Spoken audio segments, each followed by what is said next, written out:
Hello everyone. So today we'll be starting a new module which is vapor power cycles.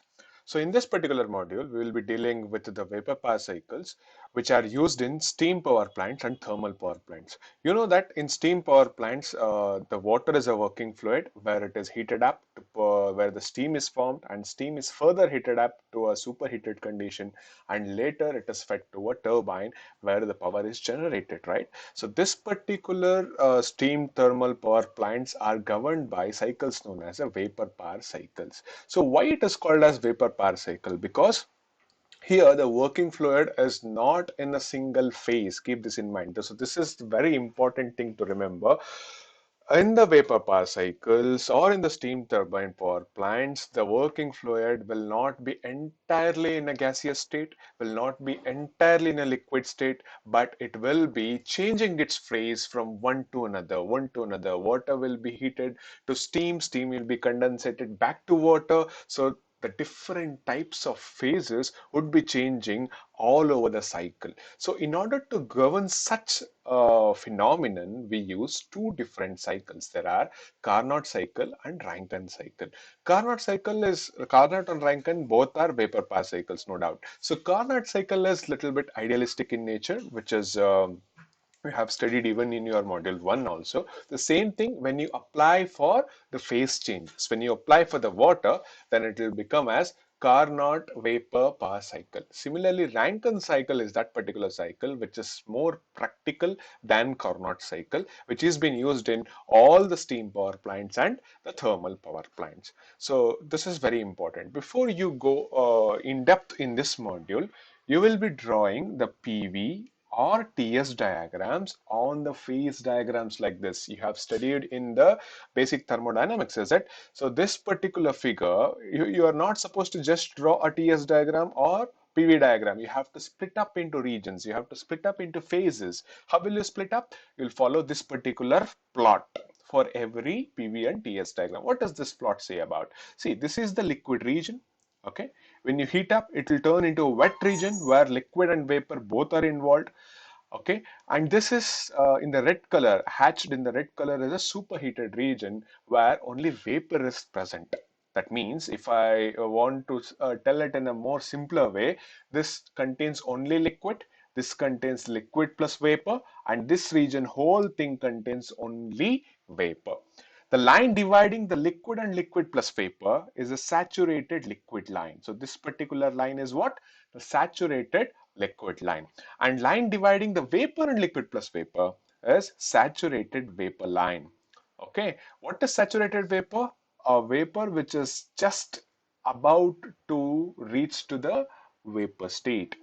Okay, all the liquid quantity is gone. Now it is almost eligible to go into the complete vapor state. So that is known as saturated. So kindly go through the basics of this particular thing by the basic thermodynamics subject. So you need to understand what is saturated state, what is critical point and all. Kindly refer that and come back. Okay, so remember from now on, it might be a Carnot cycle, it might be a Rankine cycle. All the things we will be plotting on the phases, not just blindly on the PV or a TS diagram. PV, TS diagram, including phases, will be plotting the Carnot and Rankine cycle. So this is the Carnot vapor power cycle. It is very much similar to our gas turbine Brayton cycle. The only change is we'll be having the different phases here. See, in this particular thing, the water is drawn here, correct? Water is drawn and the water is compressed and sent to a boiler. In the boiler, what happens? There was a combustion chamber in case of a gas turbine, is it? Now here it is a boiler. Why? Because you're heating up the liquid and turning it into vapor, and that particular heated vapor is being supplied to a turbine where it expands, loses its energy. Losing its energy in the sense it will convert back into the liquid condition, partial liquid, partial vapor, and come back to the condenser where it will completely convert into liquid, and again it is sent back to the compressor. So kindly take this diagram. Okay, we shall see the PV and TS plot of this. So this is the PV plot and this is the TS plot. So from 4 to 1 you are adding up the heat, okay, and 1 to 2 where the turbine is getting expanded, 2 to 3 is where you condensate the liquid, and 3 to 4 where you compress back the liquid. See, if you try to observe the PV and TS diagram of a Carnot cycle, all the states, that is 1, 2, 3, 4, 1, 2, 3, 4 are well within the wet region, specifically the state 2 and state 3 are in the wet region itself.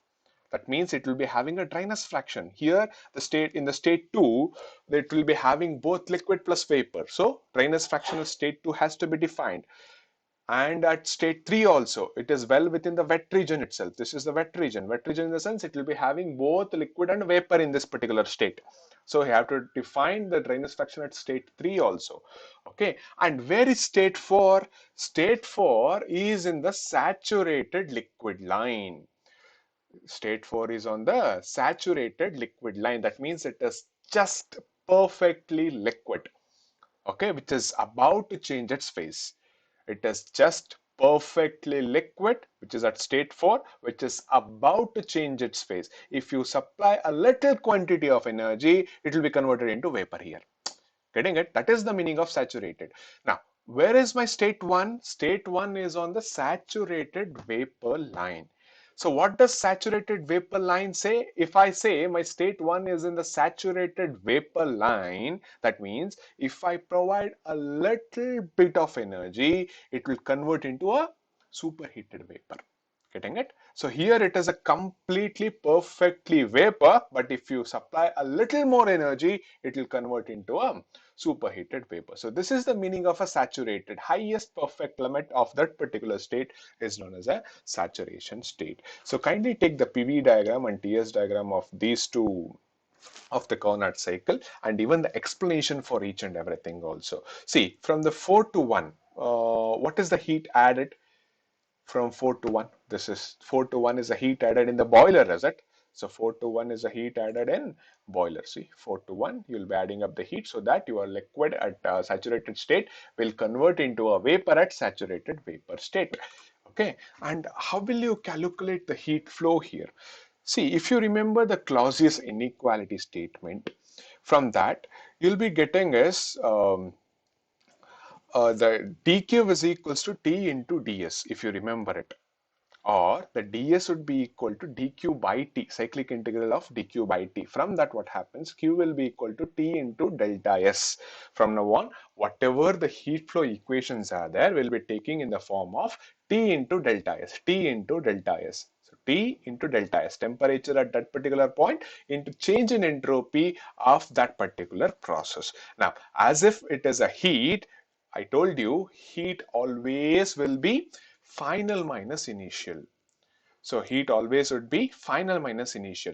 So T1, T1 is the temperature at this particular thing. You can take it as T1 or else T4, since T1 is equals to T4 here. Now S1 final, S4 initial. So final minus initial. So this is particular thing which defines the heat added from the process 4 to 1, which is boiler. Now 1 to 2 is isentropic adiabatic expansion. Adiabatic in the sense heat flow would be 0. Similarly, in the process 2 to 3, which is isobaric heat rejection. Isobaric heat rejection, same here also. The heat flow would be calculated as T into delta S from state 2 to 3. So 2 is your temperature, so T2, final minus initial, S3 minus S2, entropy at state 3 minus entropy at state 2. This is how you calculate the heat rejected in the condenser, that is this particular thing. So heat rejected in the condenser from 2 to 3. Okay, now process 3 to 4 is adiabatic compression, adiabatic, that's why it is 0. Okay, take down this notes neatly in your ATD notes. Now, net work done during a cycle. From the first law, what happens? The cyclic integral of workflow is equals to the cyclic integral of heat flow. How many processes are there? 4 processes. Add it up. Q1 to 2, 2 to 3, 3 to 4, and 4 to 1. 1 to 2 and 3 to 4 are adiabatic in nature. That's why there are 0.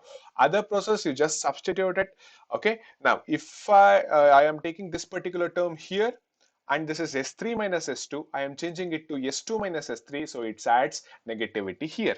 So if I solve this, what happens? Since S1 is equal to S2, what happens? S1 will be cancelled with S2, and S3 is equals to S4. One of the term will get cancelled. When you simplify it, this is the particular expression will you get. Okay, so the net work done of a Carnot cycle is T1 minus T2 into S2 minus S3. How about the thermal efficiency? Thermal efficiency is output by input. Output is work net output divided by heat supplied. So work net output is what? This particular thing again?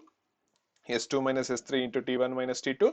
What is the heat supplied? Where you are supplying the heat? You are supplying it in the boiler. So in the boiler, it is from state 2 to 3. You can get this expression. What happens if you see S2 minus S3, S2 minus S3 get cancels. So T1 minus T2 divided by T1 remains. So if you split up this, so T1 by T1 is 1. So T2 by T1 is here. So efficiency of the Carnot cycle is again the same expression you have derived in your BTD as well as in your module 1. Again, it is the same expression 1 minus T2 by T1. Okay, there are some of the limitations in the Carnot cycle. Kindly note it down. It is very difficult to operate the cycle as heat at constant pressure till the superheating is difficult task. What does it mean? So come back to the PV diagram. So now heat you are supposed to add from 4 to 1, is it? See, from heat adding from 4 to 1 at constant pressure is not a difficult task because it is in the wet region. Now, if I want to further increase my heat, that means I want my state 1 not on the saturated vapor line, but I want my state 1 on somewhere in the superheated region, then you cannot add up the heat in the isobaric process itself like this. If I am pointing the red pointer here, if I wish my state 1 could be here in the superheated region, transferring heat from this point to this point in the isobaric condition is very difficult. So that's why the Carnot cycle will become an impractical cycle. Here you can follow the other process so that your heat would be raised up to 0.1. This will be understood in the Rankine cycle. The heat will be added to the superheated region through some other process, but not with isobaric process. Isobaric process, heating, superheating is very, very difficult. Okay. The other limitation, the efficiency of the cycle is dependent on the maximum temperature T1. That is what we have discussed. The efficiency is totally dependent on that particular maximum temperature as we have discussed just now. So if you want to increase the efficiency, what you have to do, you have to increase that particular temperature to a higher level, that is superheated state. If you want to increase it, Carnot cycle does not allow because it says you have to heat it only with the isobaric process. Isobaric superheating is very difficult. Again, it becomes a problem as the maximum operating temperature is limited if the cycle operates in the wet region. So you cannot operate this particular cycle in the superheated region. Okay, difficulty in controlling the quality of the condensate so as to maintain exactly at state 3. Now, I will explain this. See, you are condensing from 2 to 3. Okay, so you have to maintain exact dryness fraction at state 2 so as that your particular state will be exactly here. And you are condensating this, and up to where you are condensating up to 0.3, and you have to stop your condensation process exactly at state 3. Whether it is possible to exactly stop at this particular dryness fraction and then to compress with the adiabatic process, whether it is possible. It is very difficult to stop the condensation process at particular dryness fraction. So that is a difficult task. You cannot stop condensating the liquid at exactly state 3. So it becomes a difficult task again. So exact dryness fraction at the state output is very, very difficult. So maintaining that x2 and x3 is a difficult task again. So that is what it has been mentioned in the point number 3 and 4. You can just note it down. I think this is the end of the slide. Yes. So tomorrow we'll be discussing about the Rankine cycle.